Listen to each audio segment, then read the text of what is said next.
Hello everyone, today I'll show you how to redact certain pages of a PDF file using Adobe Acrobat Pro DC. Click on this tools option and scroll down. Here you will find this redact option. Click here. Now click on this arrow and here you will find this redact pages and this properties option. I'll change redaction color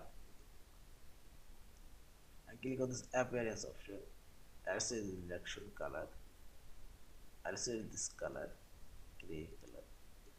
Now select OK and again go this redaction option and select redact pages and this page range. I'll redact last 3 to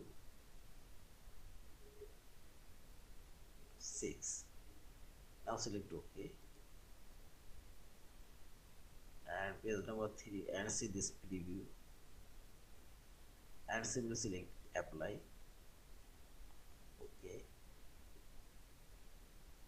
and select your save folder file location, save and see this page number 3 to 6 redacted and this redaction color. See this. Yeah, this is. Thank you for watching. Please subscribe, like, share and comment.